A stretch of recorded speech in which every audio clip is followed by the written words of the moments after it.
Welcome to community TV. నేను మీ ముంజేటి. తెలంగాణలో municipal ఎన్నికలు సమాప్తమయ్యాయి. ఫలితాలు వచ్చేసాయి. చైర్మన్లుగా ప్రతి మున్సిపాలిటీలో కూడాను ఆయా పార్టీలు తమ నేతలను ఎన్నుకున్నాయి. ఒక రకంగా ఎన్నికలు సమాప్తమైనట్టే. అయితే ఇక్కడ ప్రభుత్వం నడుపుతున్న కాంగ్రెస్ పార్టీ మెజారిటీ సీట్లు తీసుకోవడం, అలాగే ప్రతిపక్షంలో ఉన్న బీఆర్ఎస్ పార్టీ అతి కొద్ది సీట్లతో సరిపెట్టుకోవడం, మిగతా పార్టీలు బీజేపీ కానీ మిగతా కమ్యూనిస్ట్ పార్టీలు 1-6తో సర్దుకోవడం, ఈ ఎన్నికల ఫలితాలు మనకు అర్థమవుతున్నాయి. చివరిలో ఒక ఎపిసోడ్ మనకి ప్రముఖ వార్తల్లో మనకు అనిపించింది. అదేంటంటే Torrur municipality election. Torrur municipality ఎలక్షన్లో అక్కడున్న బీఆర్ఎస్ నేత ఎర్రవెల్లి దయాకర్ రావు గారు పూర్తిగా కంటతడి పెడుతూ రాజకీయాల్లో ఉండాలా వద్దని, మా కార్యకర్తల కష్టం చూస్తే రైతులకు బాధ అనిపిస్తారు.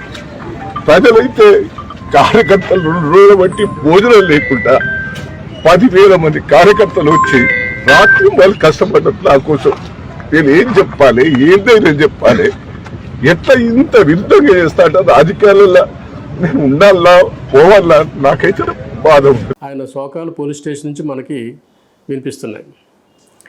అంటే ఒక తొర్రూరు మున్సిపాలిటీ చైర్మన్ పదవి తన పార్టీ నుంచి కాంగ్రెస్ ఎత్తుకుపోయిందని ఆయన ఆరోపణ. నిజానికి ఇవి స్థానిక ఎన్నికలు. దీంట్లో పార్టీ ఫిరాయింపులు అంటూ ఈ చట్టం ఏమీ దీనికి అప్లై కాదు. ఎవరికెంత కండబలం ఉంటే, ఎవరికెంత డబ్బు బలం ఉంటే వాళ్ళు ఎత్తుకుపోవడం అనేది సాధారణమైనది, జరిగేదే.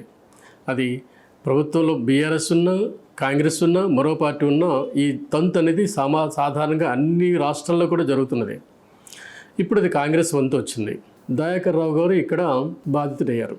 అయితే ఇక్కడ ఒక కోణం మనం మిస్ అవ్వద్దు. దయాకర్ రావు గారి మీద ఇంత దాడి ఎందుకు జరిగింది రాజకీయంగా అన్నది ఒకసారి ఆలోచించాలి. తెలంగాణ ముఖ్యమంత్రి రేవంత్ రెడ్డి గారికి దయాకర్ రావు గారికి మధ్య ఉప్పు నిప్పులా ఉంటున్న విషయం మనకు తెలుసు.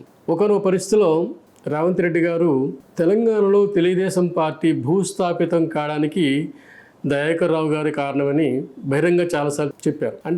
అంతేకాకుండా ఆయన దాన్ని బీఆర్ఎస్ పార్టీకి ఎలాగా పూర్తిగా దాన్ని తాకట్టు పెట్టారో ముఖ్యమంత్రి గారు అనేక సందర్భాల్లో దయాకర్ రావు మీద నిప్పులు జరిగారు. ఈ రిజల్ట్ కూడా దాని ఫలితమే అనుకోవాలి. ఎందుకంటే తను ఉన్న తొర్రూరు ఏరియాలోనే, తన మున్సిపాలిటీలోనే కాంగ్రెస్ పార్టీ అతన్ని పూర్తిగా నివారించి తన పరిధిని తగ్గించి చైర్మన్ పదవిని చేజిక్కించుకుంది. ఇప్పుడు దయాకర్ రావు గారి రాజకీయ భవిష్యత్తు ఏంటి? ఆయన ఉండాలా వద్దా? అది ఆ ప్రశ్న ఆయనే వేసుకుంటున్నారు. అయితే ఇది తాత్కాలికమా శాశ్వతం అనేది పక్కనుంచితే దయాకర్ రావు గారు రాజకీయ మనుగడ ఇప్పుడు చిక్కుల్లో పడింది. ఎందుకంటే అటుపక్క ముఖ్యమంత్రి గారు, ఇటుపక్క ఆయన శాశ్వత శత్రువులైన కొండ ఫ్యామిలీ ఇద్దరు కూడాను ప్రస్తుతం ఆయన చుట్టుముట్టారు. దీని ఫలితం ఎలా ఉంటుందనేది భవిష్యత్తులో మనం నిర్ణయిస్తున్నా సరే దయాకర్ గారి రాజకీయ జీవితం మాత్రం కొంతకాలం ఒడిదుడుకుకి గురికాక తప్పదు.